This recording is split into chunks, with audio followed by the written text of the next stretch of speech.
Hello and welcome back to the worst Warmachine channel on the internet. I'm Malorian, and welcome back to another Warmachine Weekly. Now, this is one of those ones from the content overlords over there at Patron, and in particular, Overlord Darrell Duncan says this month, Malorian, I want you to talk about if I'm in a meta that's not seeing any activities, any events, how do I run my own tournament? What are some tips and some things to look out for? And this is a very timely topic because in most of the world, things aren't going on right now, right? We've had this virus for 2 years. You probably haven't had a tournament in that long. Maybe you're unlucky. It depends what area you're in. And now you're starting to consider, like, come on, things are starting to open up again, hopefully depending where you are. And in that case, maybe I'm going to step up. Maybe I'm the one that's going to go and run an event. Well, that can actually be very complicated. So let's do a video right now, kind of showing you the steps and the things you need to do to actually make this happen. Now, I think one of the first things you should try and think about when you're trying to plan out your own event is have a realistic idea of how many people you're going to be having to actually go to this event, because that's really going to lead everything else. And you can do this in a couple of different ways. One, if you know your community well, you can just have the number in your head. And again, you might hope for the sky for what you're going to be having there, but you need to be realistic, because really the difference between are you going to be having 4 people or 100 people is very, very, very, very different. And that's extremes. 4 people versus 20 people. Also very, very different in what you're going to be doing to try and deal with this. Now, if you don't know automatically, you can always do a poll. Be like, hey, I'm thinking about running a tournament on, a Saturday or whatever coming up. Who would be interested? And then from that, you can kind of know who would be interested, who'd be thinking about it, blah, blah, blah. And that's a good way to have that number in your mind. Now, once you have that number in your mind, the next thing you need to be trying to check off is the venue. You might be wanting to jump to other things like, okay, well, what's the format? What's the prize? Blah, blah. No, the venue is the next thing you need to be worried about. Again, if you have a small amount of people coming, okay, you just need to find a small venue that's going to work for you. But if you have a large amount of people, all right, you need to have a venue that's going to be fitting that. And then once you think of these things for the venue, figure out which ones are even available, right? There's lots of other people doing other things. There's weddings, there's stuff going on. You need to go and find things that are going to be actually the size that you want and open at the time that you want. Now, what are some venues you can be using? Well, there's actually lots, right? If you're really small, maybe a garage somewhere, right? If you got a nice big garage or a nice sized living room, there's nothing wrong with running a tournament in your actual living room. Hey, why not? However, some other things that could be available for you are like your local gaming store, maybe just other stores, right? If they have some open area, maybe you can be working on a deal with them. Maybe it's something where it's a hall, a community league. Maybe it is a tavern if you're lucky with that. Maybe it's something where it is a church, a school gym. There's a lot of different things out there. And again, it's going to be coming down to these other things here for what's going to be the best one for you. So another thing we think about with these venues on top of is it the right size and is it available, is what does the venue provide to you, right? Some things like when is it actually open, right? Depending on the size of your event, and then you need to have the certain amount of rounds, you might need to start at 8 or 9 in the morning. Well, if the venue you're dealing with is some store that doesn't open till noon on the weekends or 10, that's going to be a problem. So it's something you need to be thinking about. Does this venue provide you tables and chairs, or do you need to rent those or bring them separately? Is this even, we're going to be talking about cost, but is this an additional cost from the venue that you need to be keeping in mind when dealing with that?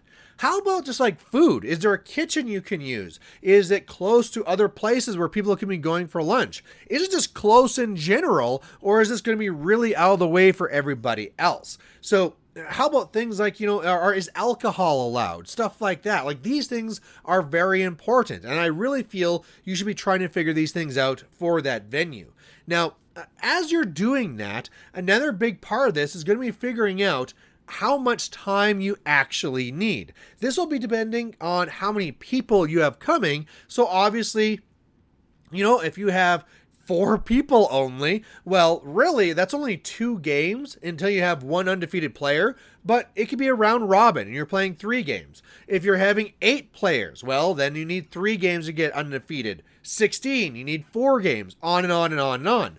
Now, don't feel that you're constricted by that, right? One, you could be going and have a tournament on multiple days if you really want to get to 1 undefeated winner, but also don't feel that you have to. Know that the format is not just like, this is Steamroller, you have to play till there's 1 undefeated player. There's so many other formats out there you could be doing. Even if you're just doing a Steamroller, let's say you're having 64 players there and like, oh my god, I need to be having like so many games now to actually make sure that everybody can actually get to 1. No, how about we just do 3 games? What about like, look everybody, we haven't done an event for a long time, so come on down, we're running 3 games, and then from that way there, you can say this is going to be the time period, and sure, we won't have 1 undefeated winner, but maybe the prizes will be whatever. We'll talk about prizes later. Know that these things are open. Now, once you have that decided and how many games you're going to be playing, then you need to start setting up that schedule, because you're going to need that for knowing if that venue is going to work for you. So for me, normally I give 2 hours per game, right? Because if people go in and they start their clocks, each one has an hour each, there you go. Realize that that is opening you up for some error because people might go longer, right? That hour on each person's clock does not include the setup time, the chatting before, maybe there's some pauses for judges. So there is some wiggle room, although honestly, most games do not go to like the extreme on each end, right? So I usually find that 2 hours is pretty safe for a 75-point game. And then give yourself some buffer before that, right? So basically, you're going to have a time that this tournament is going to start. You're going to have a registration time. Then you're going to have, like a 5-minute point where you're going to be explaining like, hello, these are going to be the rules. Game 1, that's the 2 hours. And then maybe you go into lunch, depends when you're starting. But then between games, don't do your schedule like, boom, game 1, game 2. Give yourself like 15 minutes there in between, because you're going to need that if you're going to be going out there, figuring out the pairings, changing up scenario, all these types of things, right? Plus the players need like bathroom breaks. So make sure you give yourself like 15 minutes between these. All right, with that and with lunch, that's going to give you your overall schedule. You can be using that for the venue. Now, while we're talking about that stuff, let's talk about lunch, because that can be very easy or it can be very complicated. If you are going to be having something where you are providing lunch, well, your venue has to have something that actually allows food to come in. And if you're cooking it yourself, it needs to have a kitchen. If it's just coming in, it has to have a good way where you can be meeting up with whoever's bringing the food there. That's something you need to be thinking about. Also, does it have like plates? Does it have cutlery? All this other stuff. So one of the best ways for you to encourage people to be there is to give them a nice, meal. I like when I run my tournaments that I'm a cook. I'll go to the kitchen and I'll cook something up for them to eat. This has multiple benefits. The first one is that players love having this warm meal available for them, right? We've all been to the tournaments with like the cold pizza. That's food, that's acceptable, but it's cold pizza. Having a nice warm meal just like gives a thumbs up to that event. Here's the other thing I like. The easiest way is to be like, okay, I'm going to give you an hour for lunch, go out, buy stuff, and come back. The bad part of that is that you need to give extra time for people to leave and come back. And then also, you always have that problem where people leave and then they're late coming back, and it just causes complications. So for my events where I want to make sure I don't need to worry about people leaving and coming back, I want to keep lunch as short as possible. So it's basically like, here's your food, eat. And now I can do like lunch over half an hour over needing like an hour type thing. It all is just a win-win to me, but that's the way I do it. But it's more so up to you, right? You also have to think about things like, are there people that are vegetarians or whatever, right? Are there nut allergies? If you're cooking for yourself, these are other concerns. And it doesn't mean that if you go one way or the other, it's vastly superior. I have my preferred way, but it's going to be what's going to work for you as a TO and for your player base. So kind of think around that and what you want to do. All right, now let's start trying to think about things like prizes. Prizes are going to be one of the things that are going to be drawing people in. Like, hopefully, people want to come and play just because, like, hey, yeah, prizes are awesome, but, you know, the games are awesome, but I'm sure the prizes are going to do this too. Some common prizes that you might want to go is a prize for first place, you know, second place, third place, maybe something for whoever comes in last. I like doing a wooden spoon. For me, what I like doing with that is I have two things I like doing for last place. I like having a wooden spoon, and I like having a wooden pastry type of brush. And what I do is for the last place for tournament gets the wooden spoon, and whoever's the least painted gets that brush. Now, the wooden spoon is not just a shame thing, right? You don't want to be shaming away new players who are coming and they just don't do well. So I say that wooden spoon is worth another $5 the next time they come back to an event. So, hey, new player that didn't go so well, here's a spoon that you can redeem next tournament, and it's just cheaper for you. Hooray! The one where it's least painted? No, that's not worth anything. Get your stuff painted. So that's just that one's a little bit more on the shame side. Now, you can also have awards and prizes for best painted and all these other types of things. But something else you should be keeping in mind is the idea of, first of all, what happens to everybody else? What happens for people that want to have the chance of winning a prize, but they clearly aren't the best painter and aren't the best player? You could say, well, sucks to be you, but a nice thing to have in there is random draws. Random draws, again, it seems like everything does two things. One is going to be actually giving something to those people that know, like, hey, I'm not the best, but at least I can win something. And then the other thing is it actually encourages people to stay to the end. You're going to find as a TO that things can get really messy as people drop throughout the event, because now you have even numbers and odd numbers and back and forth, and I have these pairings, and now this is not going to work because there's a last second drop. Things like that get a little bit messy. So if you have ways to encourage people to stay to the end, even though they lost some games, that's going to help you as a TO, and it's also, like I said, good for the players as well. Let's talk about that first, second, third. That sounds very easy, right? First gets a prize, second gets a prize, third gets a prize.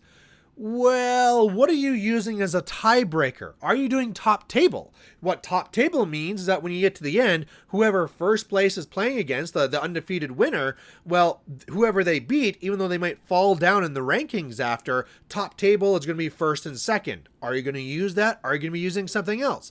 Are you going to be doing strength of schedule? Are you going to be doing a tiebreakers on something else? There's all these things that you should decide, because if there's prizes on the line, that's something that's going to be very important. Also, what happens if you are not playing to one undefeated player? You need to have a good way of doing this.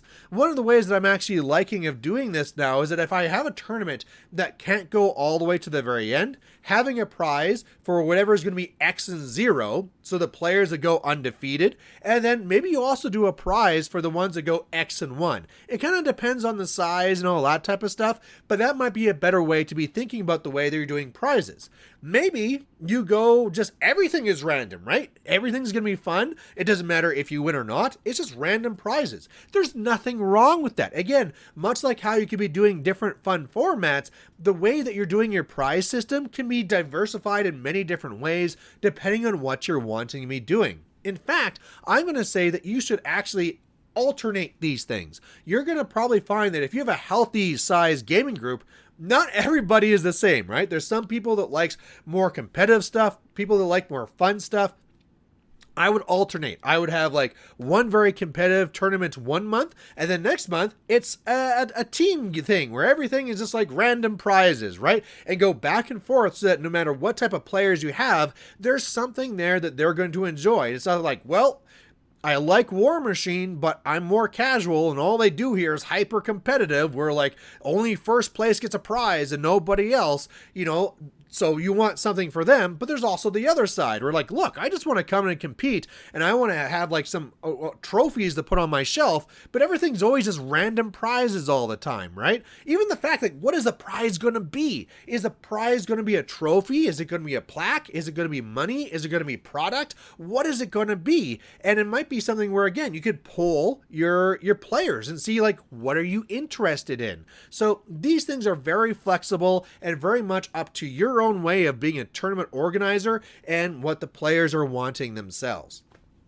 Now, let's talk about the most harmful part to the TO of this entire thing, which is going to be the budget. So all these things we've been talking about, your venue, the food, the prizes, all these things are going to be charging you more money. Like we said, there might be additional prizes if you need to pay for tables or chairs. Maybe you need a liquor license. It really depends what you're doing there. All of these things are going to cost up.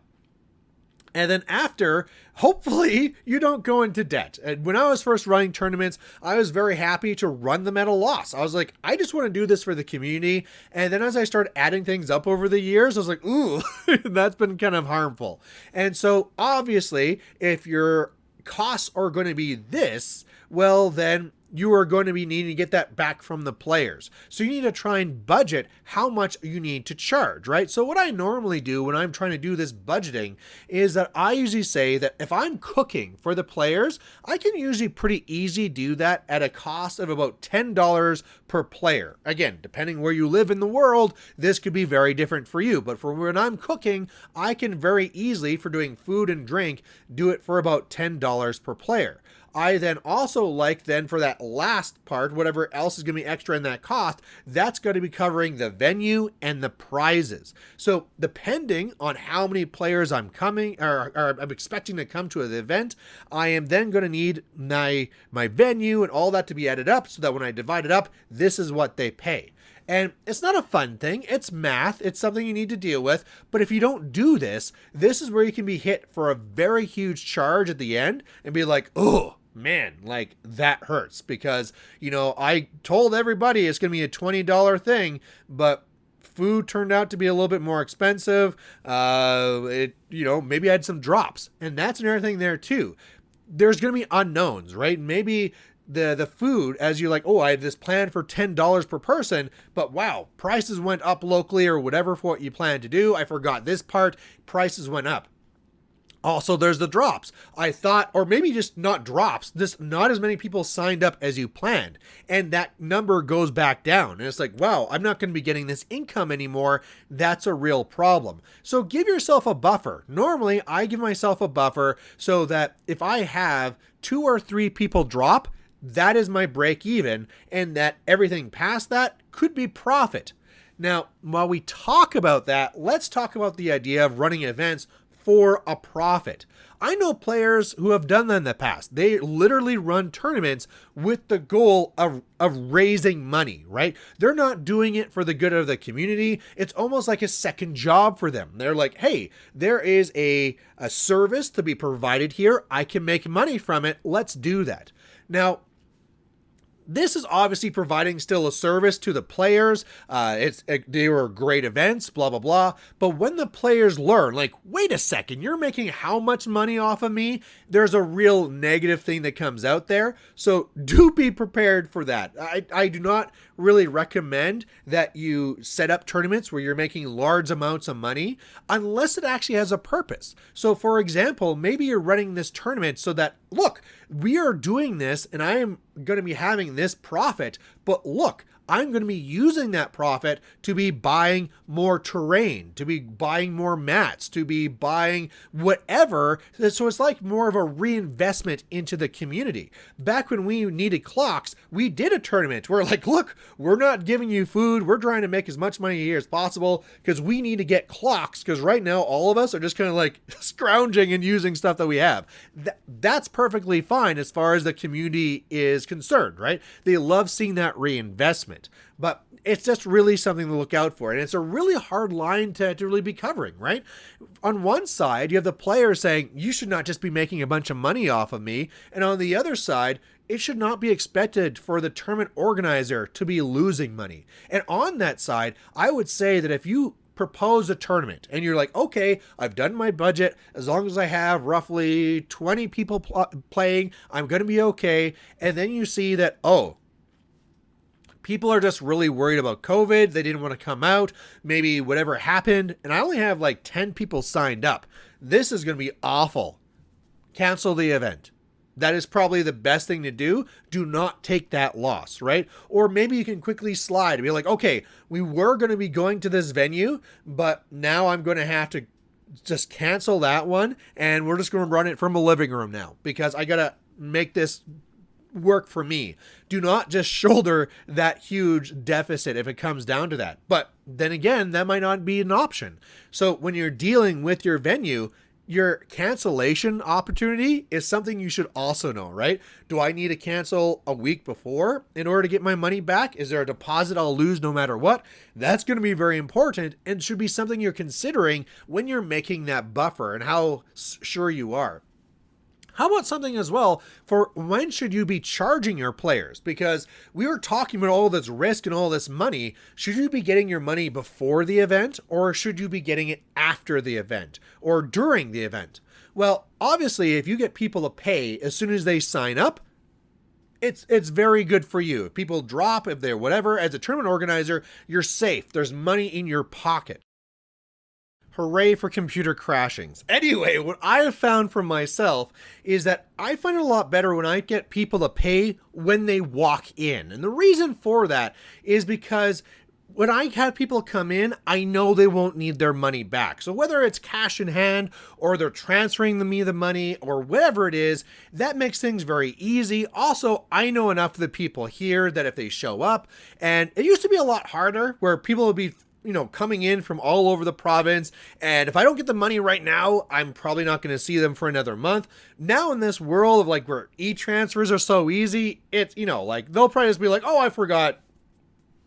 Done. Right? It's very, very simple now. So I don't stress over it. It makes it manageable for me. It makes it great for them, right? Obviously the players like paying at the last possible second. So sure, if I need to make this easier for everybody, I don't need to track who had money beforehand. I don't need to return money. Sure, that's fine. But again, that's a very important way of how this tournament needs to actually run.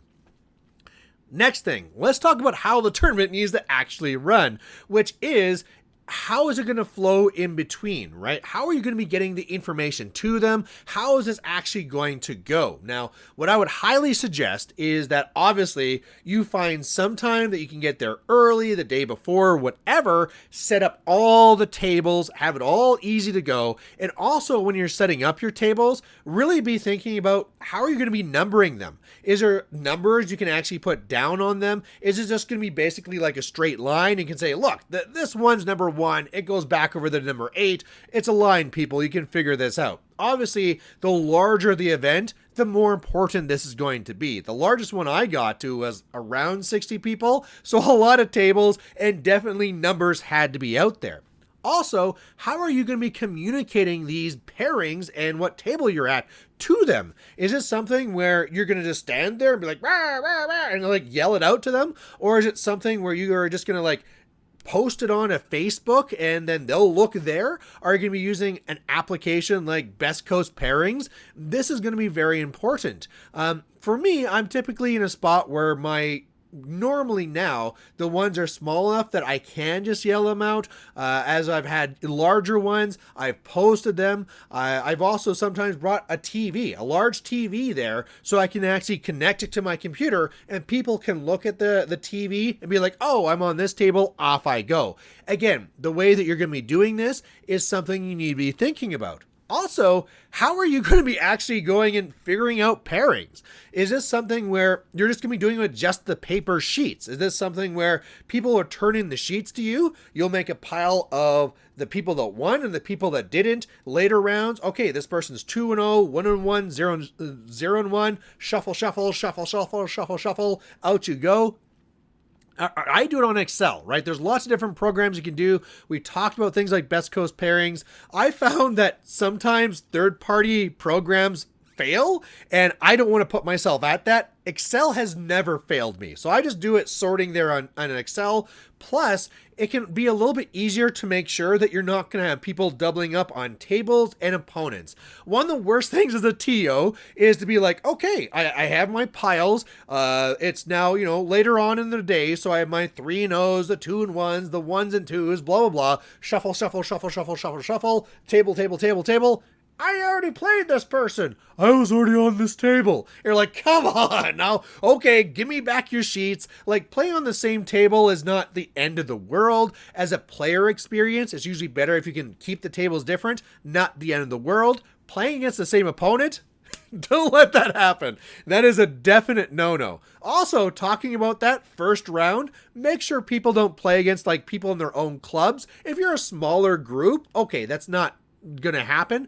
But if this is something where like, look, you have people coming in from other cities, don't have it. So like round 1 or round 2, those people that flew in there, drove in there from like the next city or the next province or state are playing against each other. Like, that would suck to do that and be like, oh, I could have just played you at home. So these are type of things that you want to make sure you have a system for. And it's usually as a new TO, you don't, and you get slapped and make that mistake, and then you never make that mistake again because you realize how important that is.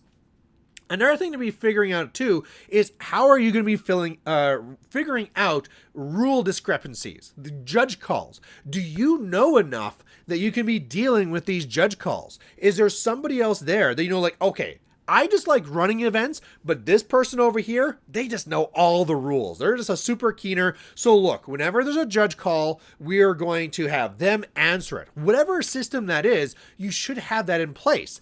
Even just a simple thing like, how do they find these things out? How do they announce them? Do they just raise their hand and say, judge? They run to you and talk to you? How about the clocks? When do they pause them? Do they pause them when they say judge? Do they pause them when the judge gets there? That's going to be something that you need to decide as a TO, and how casual and how formal you actually want this to actually be. So make sure you have that in mind. And I don't want to get too far to judge calls because that could be its own separate video. But for me, the first thing I always love doing when I come to the table is, okay, there is a problem. Is there a solution that you feel is right in this situation, whether it's right or not? Oh, I feel it should be this. Yeah, that'd be all right. All right, that's great. Go ahead. If they disagree, pull out the cards. Reading the cards explains the cards. And a lot of times just from that, you can figure it out. If it's really weird, like, this got slammed into here, least disturbance. Okay. We might have to delve a little bit more into it. Let's pull out the books. But again, normally I find that if I just ask the players, will they have a solution that's right? I mean, obviously, if there's an answer, I know, yeah, here's the answer. But if it's somewhat complicated, is there something you're okay with? Past that, let's read the cards and then go on from there. All right, so that's how the thing's going to work. How are people actually going to be getting you results? Is it going to be like Best Coast pairings where they just put it into the program and it just kind of takes care of itself? Do they come up and just tell you what information they need to give you? Are they going to give you their sheets, their tournament sheets, and it's going to be on there? Is it going to be a separate slip of paper that has all the information and also says if they're going to drop or not? There's a lot of different ways this can be done. And again, what information needs to be on there? Do I just need to know who's going to win, who's going to lose? Or based on tie breaks, do I want you to also tell me what's the scenario points you got? Do I want to know how many army points you destroyed? All these things will be very important. And for myself, I find that even though army points destroyed is one of the tiebreakers that sometimes comes up, it's usually at the end of the day like, who was in 11th and who was in 12th? It doesn't really matter. And so I usually tell my players, don't count up points destroyed because it's just kind of more of a hassle. But again, this is something you're going to need to decide for how they're going to be doing this, how they're going to be reporting it to you. Another thing is at the end of the day, how is it going to be changing up the scenarios? Are you doing this? Are you having some friends that are going to be helping you? If you have a lot of tables and a lot of scenarios to change, you're going to probably need some help to try and get this done. So make sure you have a team that's actually going to help you. are you actually going to have a team the entire way, right? Just because you're the tournament organizer doesn't mean you aren't going to have help running this. If this is going to be large, maybe I have one person that's doing all the computer stuff, and then I'm going to be there for all the judge stuff, right? You can have a larger team. I mean, like when you go to like these massive conventions, there's a massive team that's going to be dealing with this stuff. So depending on what you're doing, don't feel that you need to take this on yourself. For me, what I do sometimes is because I do take more stuff on myself and I want people to play, I'll sometimes then pass some of that responsibility off to the player. So I'll say, okay, your game's done. I got your results. Okay, this is the next scenario. These are the pieces you need. Here's an extra flag. Here's a whatever. Go set it up. That's okay. Don't feel that you need to be the one that runs out and does everything, right? It really depends on the size and what you can manage and all that type of stuff. So also know that's available. Also something like, how are you going to be dealing with cheaters? This should be very rare, right? As a TO, you're probably going to be very concerned about cheaters and people doing this stuff. In reality, it's going to be extremely infrequent. However, you should have a plan in mind. Because if somebody comes in and they go in and they threw in an extra model that's not actually in their list, or if they're lying about their dice or whatever, how are you going to be handling that? Are you going to be saying, okay, you lose this game? Are you going to say you're out of the tournament? Are you going to be saying, all right, now I'm going to have somebody watching you right there? Also, what sometimes these things aren't cheating, they're just mistakes, right? It's not that I lied and told you that I'm defense 14 when I'm actually 13. I just screwed up. And it's not that I'm lying, it's just a simple mistake, right? So I usually find that based on all these things, I have my own idea that, look, I'm going to give people first, like, the benefit of the doubt. The first time I hear about something, I'll just be like, oh, okay, I'll just check in and be like, okay, let's make sure that going forward, everybody checks things. And then past that, if things escalate, I'll escalate. If I need to, basically for me, if I need to escalate, I'm probably just kicking somebody out of the event. But again, these things just don't happen. But it's something that you should have in your mind just in case it does come up. But more the reason why I want to stress this is because people might go very far into it, right? I've seen TOs where like, give me your sheets. I want to check all your lists. I want to double check that whatever you reported to me is actually what happened. Don't do that as a TO. Trust me, it's not worth it. You know, again, the odds of people cheating is so small, it's not worth your time investment.